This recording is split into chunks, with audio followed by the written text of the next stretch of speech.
It was supposed to be a simple, pleasant evening. Dinner at our favorite restaurant, surrounded by friends, laughter, and familiar faces. Daniel had just returned from a long business trip, and I wanted the night to feel warm, a bridge across the quiet distance that had slowly grown between us. I thought it would bring us closer, but fate had other plans. When Ryan walked through the restaurant doors, my heart nearly stopped. He wasn't meant to be there. My secret lover, confident, charming, impulsive, had always skirted the edges of danger, and that thrill had been part of his appeal. But tonight, his usual self-assurance carried something darker. His eyes burned with a mix of jealousy and rage. Every time Daniel smiled at me, I could feel Ryan's gaze like fire on my skin, and still I pretended nothing was wrong.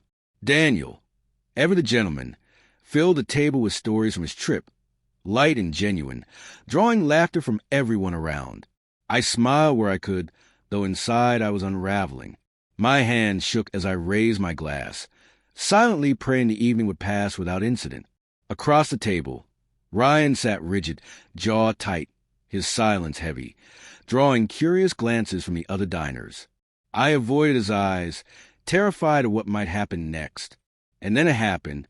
Daniel reached over, resting his hand gently on mine. "I missed you more than I thought I could," he said, his voice warm and sincere. The moment should have comforted me, but instead I saw Ryan's face twist into fury. A sharp scrape would followed as he pushed his chair back and rose. "You don't deserve her," he spat, his voice slicing through the air like a knife. The restaurant went utterly silent. Conversations halted, laughter froze. Before I could process it, Ryan swung his hand and slapped Daniel across the face. The crack echoed through the room. Gasps spread from table to table. Daniel staggered back. Stunned, my heart pounded so loudly I could barely hear.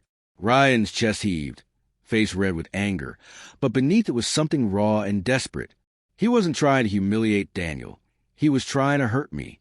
"Tell him." Ryan shouted at me. "Tell him the truth. Stop pretending."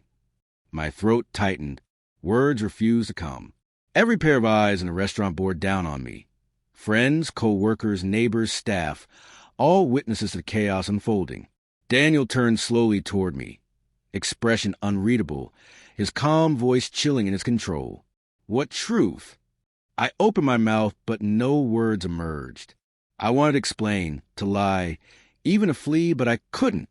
My silence was an answer in itself. Ryan slammed his fist on the table. "Tell him you've been with me. Tell him what you said about him, about your marriage." The words reverberated in the room. Someone gasped nearby. My world spun, colors and noise blurring around me. Daniel's face went pale. He drew in a deep breath, lips tightening as comprehension hit. "Is that true?" he asked, low, controlled, too controlled. Tears welled in my eyes, and I shook my head slightly, but I remained mute. That silence shattered whatever hope remained.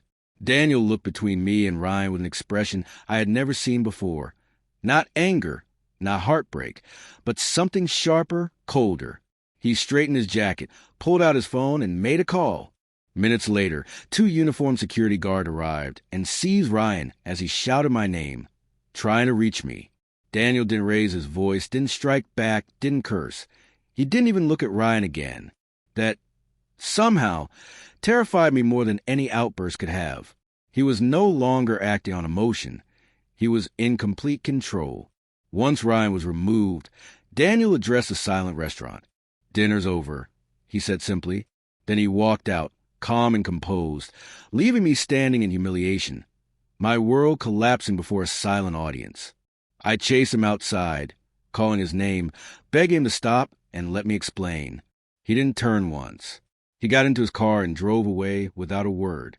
That night, he didn't come home. The next morning, the house was eerily quiet.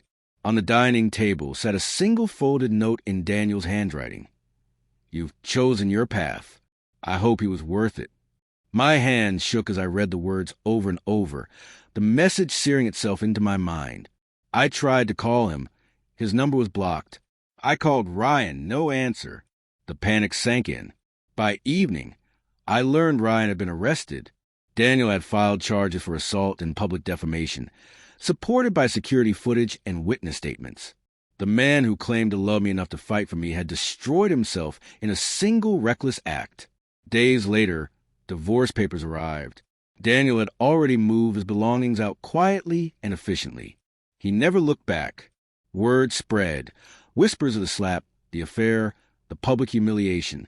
In one night, everything I had built crumbled. Daniel, the man who once loved me with steadfast devotion, was gone.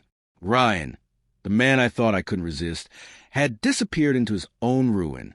I was left in the wreckage, struggling to understand how a single moment of passion and loss of control could obliterate everything. I had believed I could balance both worlds, safety and desire, loyalty and thrill. That night proved how fragile control really is. One slap, one truth revealed, and everything I thought I possessed, love, respect, security, turned to dust.